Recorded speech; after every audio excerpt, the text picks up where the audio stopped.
Hey, Tim. Hey, Matt. How's it going?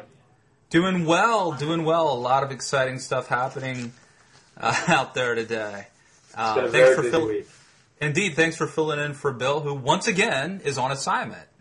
Well, it's always a pleasure. His loss is my gain. Well, so much to talk about, but one of the things that's very interesting are the continuing retirements of Democrat House members. Right now we're up to 4. More of Kansas 3, Tanner, Tennessee 8, Baird, Washington 3, Gordon, Tennessee 6. And, the NRCC put out a memo today basically implying that Democrats are seeing the writing on the wall. And the DCCC, and Jim Gary over at National Review, noted that the DCCC put out an I'm not retiring list.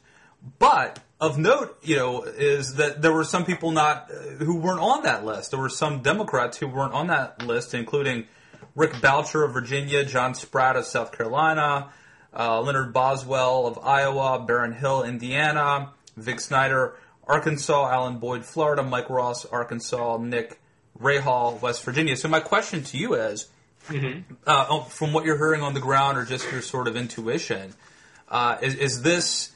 has the bleeding stopped, or are there going to be a spate of Democrat retirements over the next year?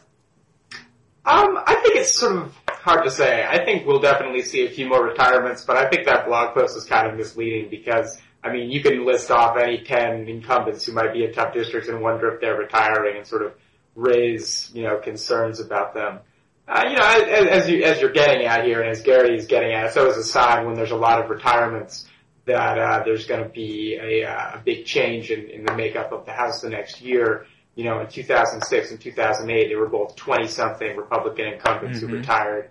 And now I think it's probably about 12 or 14 Democrats are retiring this year. And interestingly, a good 12 or 14 Republicans are retiring as well, although many of them are actually leaving their seats to go look for higher office, which certainly suggests that things are looking better for Republicans. But it is opening stuff up for Democrats, too, because you have, for instance, that Mike Castle seat in Delaware where a Democrat has a good chance to pick that up. But yeah, I think it's definitely something people on both sides of the aisle are watching. Ironically, I wouldn't be as concerned about a lot of the names that Garrity listed because a lot of those people are sort of longtime Blue Dog Democrats who have been in those seats for a while. I would be more concerned about people who you wouldn't think about retiring, per se, but the seats that are actually in danger are going to be the freshmen and sophomore seats. Do you have any names you want to throw out there of potential people if we start to see them retiring? Not when we start to see them retiring. I just think the weaknesses in the Democratic caucus, like I think in 2006 and 2008, the weaknesses for Republicans were definitely their older incumbents who were getting out of touch with their districts, who hadn't had a tough campaign in a while. And I think it's sort of reversed where the weaknesses for the Democrats aren't sort of their old bulls, but it's the freshmen and sophomores who sort of made the gains and are sort of tenuous right now.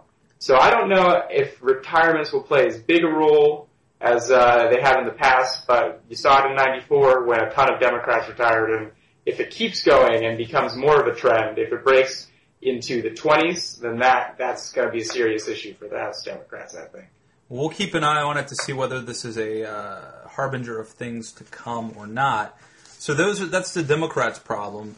Republicans have some problems as well in terms of internet scene struggles.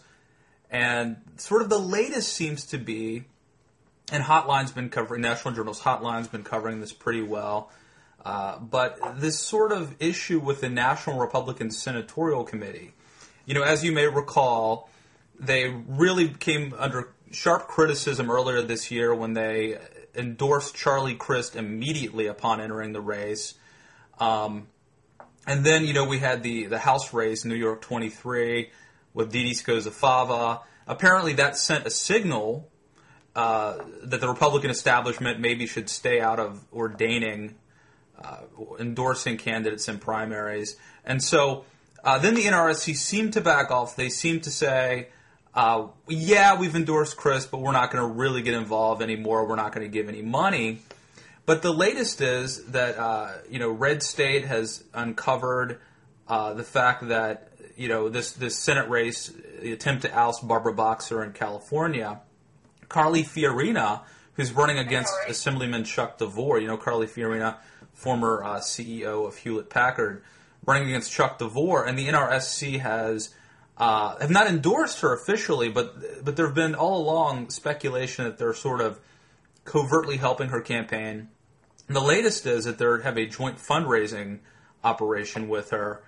And so Quinn Hilliard, American Spectator, wrote, says in response to Red State's post criticizing him for taking nasty shots at Chuck DeVore's Senate campaign in California, something no staffer should do, the NRSC's Brian Walsh again attacks the DeVore campaign. And here's a quote from Brian Walsh of the NRSC. It's hard to draw any conclusion other than that this is a campaign that likes to play games. NRSC spokesman Brian Walsh said, it's unfortunate, but if and when they'd like to stop this nonsense and work with us on defeating Barbara Boxer next year, we look forward to meeting with them. And Hilliard goes on to say this is an outrage. No campaign committee staffer should be publicly disparaging a campaign that may end up being that of its party's nominee for a key Senate seat. So what is your take on that? I mean, is there any comparison on the Democrat side right now? And generally, I mean, is the NRSC being smart by picking winners and losers? Are they making a mistake of sort of dipping their toe in halfway? What say you? Well, I would say in general, it behooves any party committee to walk very delicately around a local primary, whether it's state level or in a congressional district. I think on the whole, it's better to let the grassroots play out and have a candidate who's got real power behind them from the base. But, I mean, there are times when some subtle, indications of support from the top may help. And what I'm thinking of actually is, if you remember, in a Senate special election in 2006, not a special election, when Paul Hackett, a erstwhile Democratic star who failed to win a House seat in Ohio, was going to run for Senate there, and the party sort of pushed him out in favor of Sherrod Brown, who's the current senator who won his race. And there was some bad blood there between the Netroots, who really liked Hackett, and the DSCC. But I think at the end of the day, that wasn't a big a deal because Sherrod Brown is a really progressive guy, whereas in this case, Carly Fiorina and Chuck DeVore are a little further apart on who's the more conservative person. I haven't seen the polling from that race, so I don't know how much of a threat DeVore is to Fiorina. But to be honest, right now it's neck and neck. Actually, it's both of them both of them trail Boxer by about 10 points, and I think. The last poll I saw, Fiorina was up by, I think, 1 point over DeVore. So it's close, but the question will be, can DeVore raise enough money to challenge? And Fiorina could write a check, probably. And by the way, these committees love self-funders. That's the other thing. Patrick Ruffini wrote a great piece at the Next Right, sort of bashing self-funders. And I think as conservatives, I mean, I can tell you, I don't have a philosophical problem with people who can write their own checks. It just so happens they usually end up not being great candidates for whatever. Yeah, that's absolutely true. And I think that's definitely a mistake that a lot of party committees make is they look for the people with the money who don't quite have the message. But I just wonder if Chuck DeVore, I wonder if, they're looking at the state of California as a whole and wondering if someone as conservative as DeVore can win there. Because as much as it is something that, activists on either side hate to hear, I think there are places where you have to strike for the middle if you want to win. And when you look at Republicans who win statewide in California, Arnold Schwarzenegger being the current example, not that his tenure has been super successful, but that's not so much him as the state of California. I think you need to look at what kind of candidate best represents your party there. And I'm not sure if DeVore really is the guy for that. And I wonder if people in Washington or even other state party leaders, I don't know if the state party's gotten involved, have sort of concerns about him being able to be a real effective general campaign candidate against Boxer. So it'll be interesting. Yeah, I mean that's an interesting question, and I think part of the problem may be the way the NRSC is doing. And first of all, I think it's clearly inappropriate for a staffer to that just looks bad. Just looks bad. That quote. I mean that's. Like I said, you should tread carefully. If these party committees want to mess around in there, they really shouldn't do it in such a way that it looks like they're going after the grassroots activists, because that's just going to hurt them down the way. Definitely, and again, Red State and American Spectator are sounding the alarm. So, But all this stuff is, at this point, tangential, if that's the right word. It is not the focus this week. Obviously, healthcare is we the got focus. healthcare. Yeah, you want to go ahead and get us started with that? Well, I think the biggest thing that happened in healthcare this week has sort of been the backlash to the death, as we're saying right now, of the public option. And I'm personally hoping that that's not in fact the case, but it doesn't look like it's in the cards to see a public option in at least the Senate version of the healthcare bill. And it's really been met with a big backlash among the Netroots, particularly Fire Dog Lake, Daily Kos, Howard Dean. All of these people have come out and said, look, this is not a bill worth supporting, we should kill it. And that has sparked a sort of a real argument between sort of the policy wonks on the left, people like Ezra Klein and John Cohn, I guess myself, if I had to include myself, Matt Iglesias, Kevin Drum, versus some of the people who are more from the Netroots, going back and forth about whether or not the Senate healthcare bill is worth supporting. People on the further left, or people from the Netroots, the activist people, are making the argument that, look, this is a giveaway to insurance companies without the public option or a Medicare expansion that's going to throw some competition into the mix and make it so we're not just giving insurance companies a real steady customer base. But others in the Iglesias, Klein, Drum, Cohn community are saying, look, you know what, this is actually a real step in the right direction. It's going to be the biggest progressive piece of legislation since the Great Society. Yes, it is going to give the insurance companies more business because of this individual mandate, but the new regulations and the subsidies are going to make it more affordable for people. It's going to make it so people aren't getting kicked off their health care for pre-existing conditions. People aren't going to be going bankrupt because of medical problems they didn't foresee. And so, you know, it's a real question of what people in the president's coalition are willing to accept. And it's a real tough argument. And, you know, I think part of the problem has been the Obama administration has just not fought very hard for some of these priorities of people on the left. And, you know, I think the policy wonks as well agreed that the public option or the Medicare expansion would have been a good idea. But the Obama administration really didn't fight for it. So it's going to be interesting. You know, I think that potentially, if you remember when the Backlash bill came out of committee, out of the Senate Finance Committee, and I thought we were ready to go with that. They had Olympia Snowe lined up, and then Harry Reid, out of nowhere, presumably talked about the opt-out version. I think that was an example of Harry Reid showing that he was going to fight for some form of a public option, albeit not a robust public option, so that when he couldn't get it, people would know, well, hey, I at least fought for it. But if you contrast that to Obama, I don't think people feel like he has fought for it, liberals. And does that sound right to you? I think that's definitely right. I mean, look, if you look in the big healthcare speech to Congress earlier this year, he talked extensively about a public option, but never sort of drew a line on it.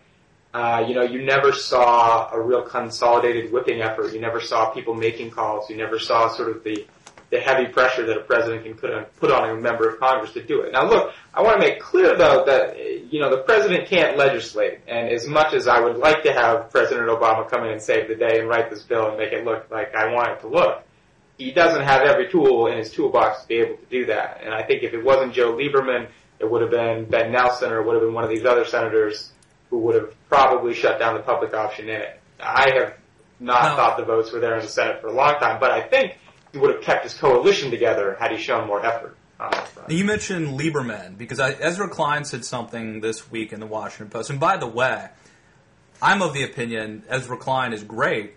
I just think they should have a conservative at the Washington Post as well. I think it's absurd that they have someone who is, you know, clearly not non-ideological. I mean, he used to speak at the Netroots Nations, writing for them, and they do not have somebody on staff as a conservative. So let me just get that in there. George Will doesn't work there anymore? Well, first of all, Ezra Klein is a... No, I see your point. They don't have a resident conservative wonk. I think they could use it. Columnists. I don't think they work at the Washington Post as staffers. And they're certainly not bloggers. I mean, they're columnists, and I think they're syndicated nationally. And the Washington Post is probably the biggest outlet that they use. I mean, there's Kathleen Parker, too. There's Michael Gerson. I mean, so yeah, they have some conservative voices there. But if you look at the people who actually work there, like Ezra, and who's a blogger, I don't think there is parity. I don't know. I don't think so. I think probably they feel a little bit burned by Ben Dominic and that whole affair. But yeah, I don't think it could hurt for them to hire a conservative blogger who does what Ezra does. But unfortunately, there aren't a lot of conservative bloggers who do what Ezra does, which is learn a lot about the issues and then try and explain them as simply as he can. I don't think there's anyone out there who's sort of competing with him doing that on the right. Well, if they were looking, well, first of all, they don't necessarily have to find a policy wonk. It could be a different sort of blogger. And I know that Ramesh Ponnuru does something there sometimes. I think it's more or less he throws a question out to the audience and it generates a debate. Ramesh from National Review, I don't think he blogs there. But look, I mean, I think that if they were going to get a conservative, they would probably have to go to like the Heritage Foundation or a think tank and get someone who has not been, known as a blogger, but someone who is more of a policy expert. And they're out there. It's not as if they don't exist. But anyway, what Ezra Klein said about Joe Lieberman is Lieberman's, quote, seems willing to cause the deaths of hundreds of thousands of people in order to settle an old electoral score. That, to me, seemed extremely harsh in questioning his motives and saying also the death of hundreds of thousands of people. And he did get some pushback from fellow Washington Post bloggers, but I thought that was beyond the pale, and I'm surprised there hasn't been more backlash or outrage over that comment. Yeah, I mean, look, it's hard when you look at the moral consequences of the things you do, and I think a lot of the times you really have to look at, in the case of Lieberman in particular, what he's actually been saying. This is not someone who is sort of disagreeing about, whether or not we need to provide insurance coverage, which is proven to prevent death to people. This is someone who's opposing it. Something he literally endorsed on video a few months before in the case of the Medicare expansion, and has just been walking himself in circles trying to explain why all of a sudden he opposes something he supported a few months ago. Why? Because of bans that he also... I mean, it's nonsense. So you agree with Ezra Klein that Lieberman seems willing to cause the deaths of hundreds of thousands of people in order to settle an old electoral score? I would say that Lieberman is willing to sell out healthcare reform because of an old electoral score. I've watched Joe Lieberman talk about this healthcare bill. I've watched him talk about this healthcare bill, and I will also say that I call his office maybe once a week to try and talk to his people about it, and he has never said a single accurate thing about why he opposes the things he opposes, and he changes his minds and flip-flops about it day to day. Someone like Ben Nelson, at least, opposes the public option, sort of always has, and hasn't messed around with it. Well, the funny thing about Lieberman, the public option when he ran for president. I mean, it's sort of ridiculous the way he's taking a stand. And frankly, yeah, opposing healthcare reform is going to have consequences. If this reform doesn't pass, we're not going to have healthcare reform for a long time. If you look at the history of what's happened, the last time we had a chance at healthcare reform was, 15 years ago? So it's going to be 15 more years of, millions of people not covered by insurance. And yeah, that's going to have results. People are going to die. Okay. And it's sad. Let me just drill down on that, though. Because I think this is important because you and I philosophically disagree over healthcare reform. I mean, I could ratchet up the rhetoric, and I could say that, some Democrats' support of healthcare reform means that grandma is going to be denied care and go before a death panel. And, Sarah Palin essentially said the right-wing version of what Ezra Klein has said, but she was...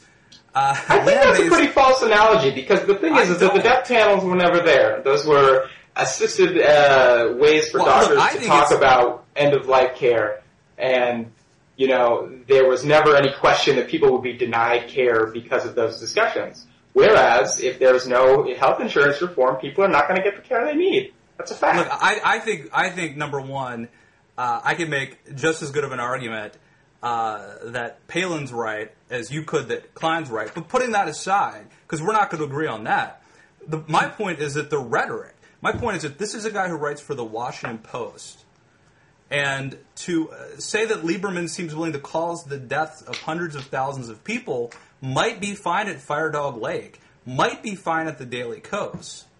But is that really the type of rhetoric that the Washington Post wants? I just I don't know what the Washington Post wants, but I'll tell you what I want. And what I want is some real talk. The stuff that happens in the Senate floor has consequences for Americans across the country.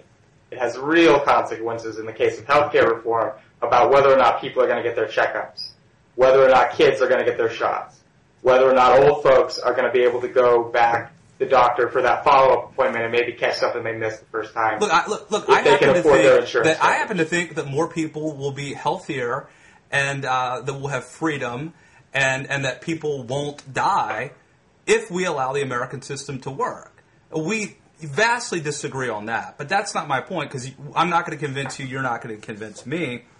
I just think that the rhetoric that he used is extremely harsh and inappropriate for the Washington Post, but that's up to them to decide. So, a conservative angle on this has to do with red state. As you know, yesterday, I mean, we're taping this on, what is today? Is today Thursday? Thursday. Today is Thursday. So on Wednesday, Senator Tom Coburn from Oklahoma takes to the floor, and he decides to insist that the clerk of the court actually read the entire Bernie Sanders amendment, which would have taken potentially days to do, as a procedural sort of stalling. Some people will call it a stunt. And that's, I think conservatives thought that was great. Liberals thought it was horrible. But the interesting thing to note is that days earlier, on December 12th, I think that was Saturday, Eric Erickson at Red State wrote the following. I'm going to read it to you. It's a little bit long, but I think it's important.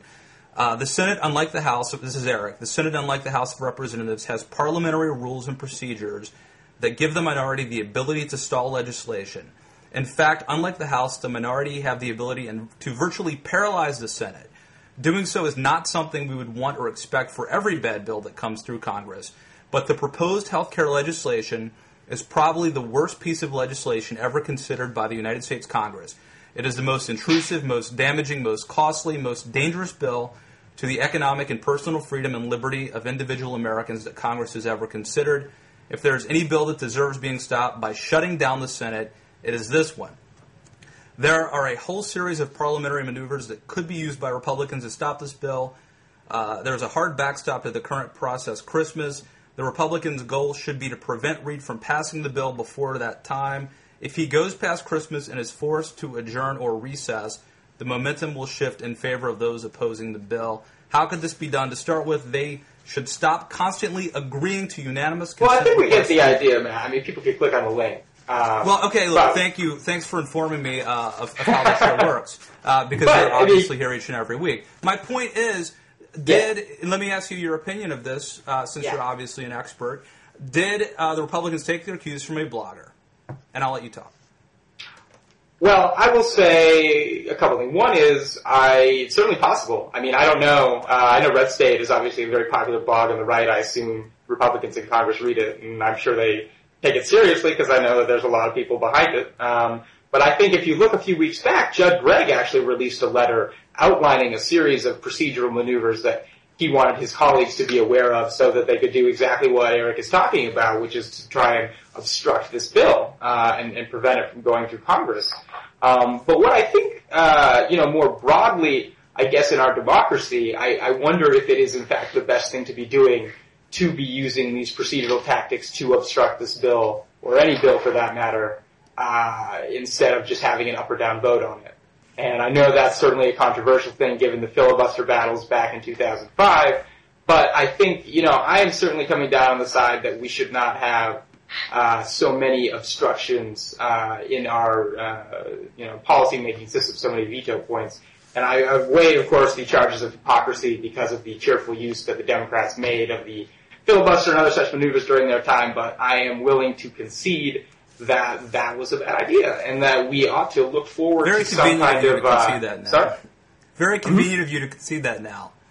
Oh, yeah. So here's what I'm willing to support to prove my, good faith on this, is we need to get into kind of a Rawlsian situation here, and there was a good article in the New Republic about this, but basically saying Republicans and Democrats should agree that so many election cycles from now, when it's sort of unclear who's going to be in charge, you filibuster will be eliminated and do it that way. But Going on, I just want to say on that post that Eric has written and so nobly suggested that, this bill needs to be stopped at all costs. Do you really think that this bill will remove our republic? Because the first sentence of his thing is that 60 senators are poised to destroy our republic. Not destroy, I want to get this right. Poised to, take away our republic. I don't think that's even remotely true. I think if this bill gets passed, even if the most liberal version of it got passed, we would wake up the next day in pretty much the same United States of America, only some more people would have health care and insurance companies would make less money. I think it is, as we're talking about rhetoric, sort of ridiculous to say that this is going to take away our republic and destroy freedom. Well, first of all, let me say that the Washington Post has not given their imprimatur to Eric Erickson, and sadly he is not on the pages of the Washington Post or online there, and so this is red state. I mean, I'm going to be honest with you. I don't think the Washington Post is a very good newspaper in general, so I don't know that we want to use that as sort of our bar of what's good and right. Let's just call them as we see them. Well, my point is I think Red State is the Daily Kos of the right. I mean, they're an activist blog, and I would expect them to have maybe more intense rhetoric. I think that it is very true to say that if health care passes, we will be essentially socializing a sixth of the U.S. economy, and I think that our freedoms How will it be socialized? Our freedoms will begin to slowly erode, which is probably different than what he wrote. So I will grant you, I don't think I will wake up and I will just note this, that's what Ronald Reagan said about Medicare in the 60s, and I still feel pretty free now that I know that, the elderly have socialized health care. Well, there you've done it again. There you go again, as Reagan would say. Okay, so... do you think that the Republicans in the Senate took Eric's words to heart here? Do you think they're reacting to what they're hearing among the activist base? Or among I don't know. the Rightroots, or whatever I talked to some Senate aides. They, not surprising, completely deny it. In fact, they tell me the fact that I asked that question is absurd.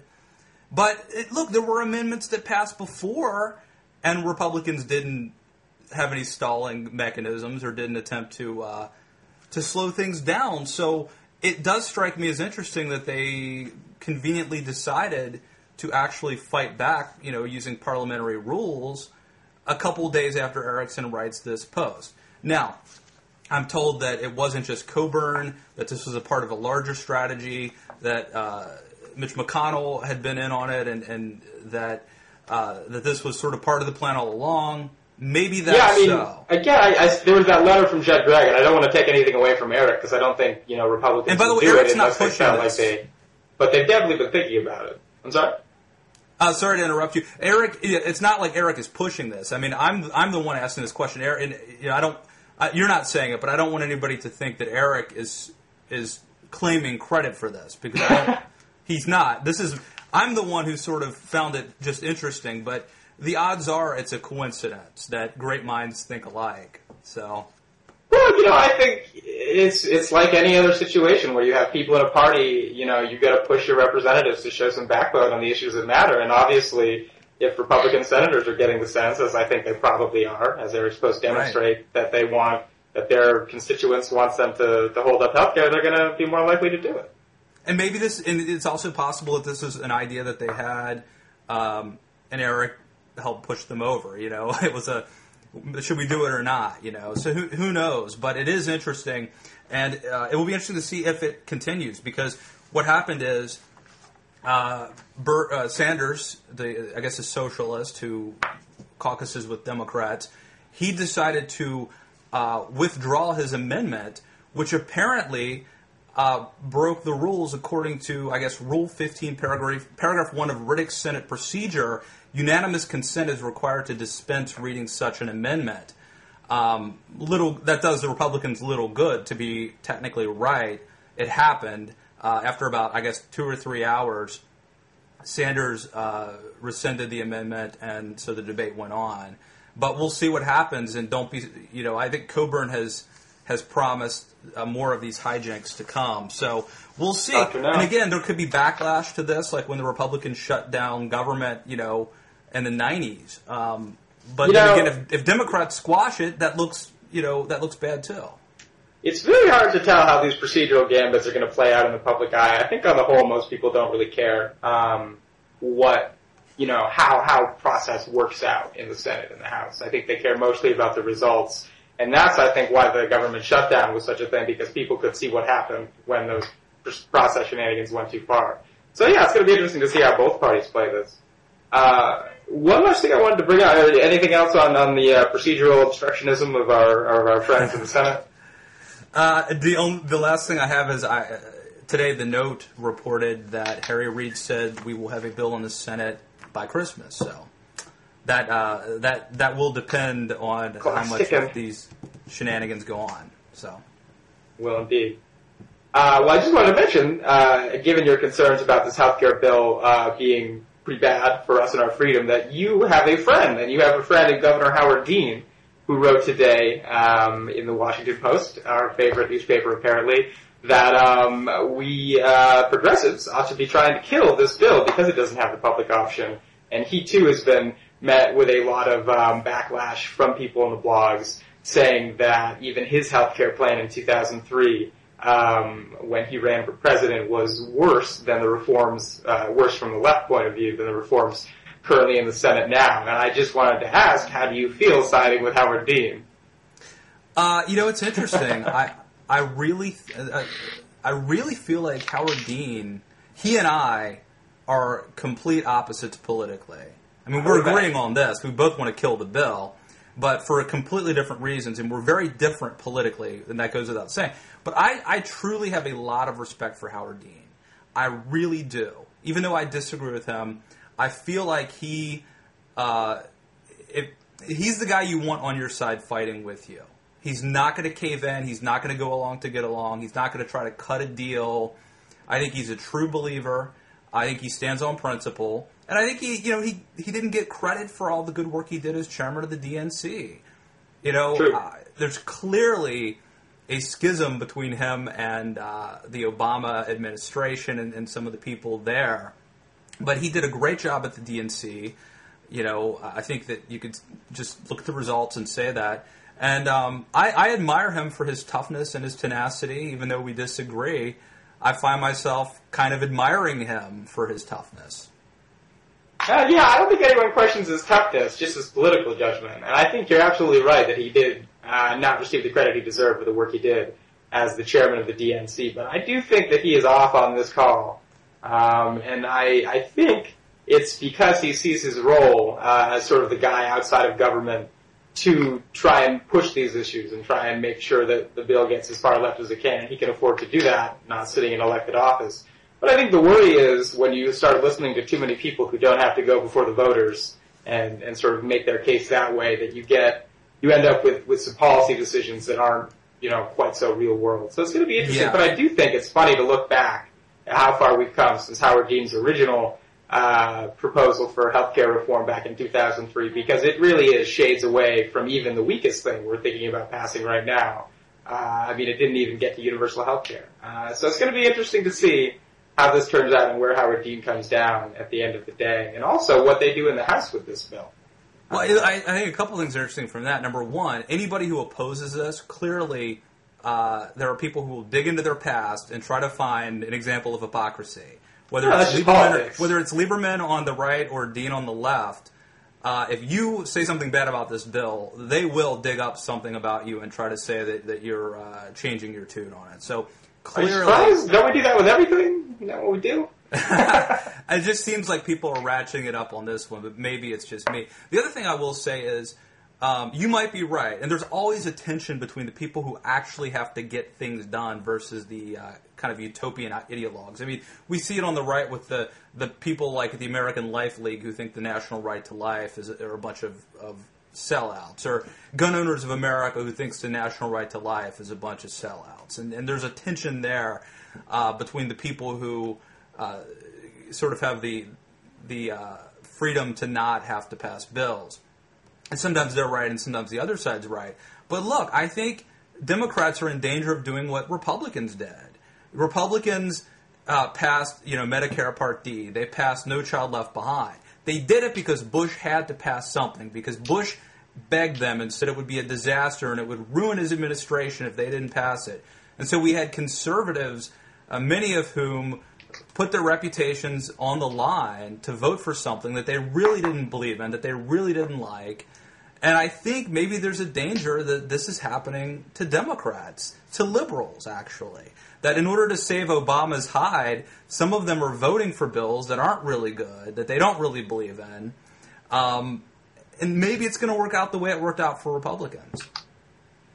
It will be interesting to see that. But I will say, at the very least, if the healthcare reform bill, with its deficit-lowering ways, is the biggest folly that Obama is going to pass and have liberals vote for, it can't be that bad, because at least we won't sink the budget with it. But yeah, I think there's also been comparisons of late, which has been really interesting on the left. There was a blog post at Daily Kos saying, look, the divide in the netroots among people on the healthcare bill is people who supported the Iraq War grudgingly are saying, vote for the Senate healthcare bill, and people who didn't on the activist side are saying, no, kill it. Now that doesn't really line up, in fact, because there are people who are anti-war who support this bill, Barack Obama being one of them, another one being Paul Krugman, who wrote a pretty eloquent blog post about why liberals should support the Senate healthcare bill. I think it comes down to the fact that, it's making the sausages hard. Governing is hard. And the Democrats need to prove that they can actually pass a policy that's a real reform and changes things and hold their coalition together. And, well, I think the best thing, the most true thing either of us said today is what you just said, is that making sausage is hard. I agree. And I think that I don't know that you can pass anything really big without there being a backlash. And some of that backlash might be Blanche Lincoln losing her seat, if this happens. So it's tough. It's a tough business. And, I think our founding fathers in their infinite wisdom created a system of checks and balances. Frankly, and I think some of this didn't come from the founding fathers, but some of it's sort of Senate tradition as well. But in any regard, we do have a system where it's very tough to change things and to do anything, and things happen slowly, and generally I think that has served us well. Well, we have managed to survive as a nation and a republic for this long, but I gotta tell you, I think if you look in the last 2 decades, the way the filibuster has increased in use, I don't think the founding fathers intended that. It's gone from being a emergency measure to a permanent requirement for a supermajority. And given the problems that our country faces and the need to do a lot of serious work on things, not just healthcare reform, but also energy bill, also the budget, the deficit. I know you want to talk about the national debt, which is a serious bummer. If we really want to do anything on that, I think we need to think about how the supermajority is making it hard for our institutions to deal with problems. I believe it was George Washington who said that the Senate is like the saucer which cools the coffee before you drink it. So. Well, unfortunately, I think it's become the freezer that freezes the coffee before you drink it. We need to All try right, it well, out. Let's end it at that. Thank you for joining us again. Hey, do you want to plug your website, plug your Twitter feed, and what you're up to these days? Well, check me out at the American Prospects website. Our blog is Tapped. I'm on Twitter at Tim Fernholz, and there'll be links on the right side. Check them all out. Matt, it's always a pleasure to be here with you on the Weekend Blog. Thanks for having me. Thank you, Tim, and everybody check us out at twitter.com/theweekendblog and Facebook/theweekendblog.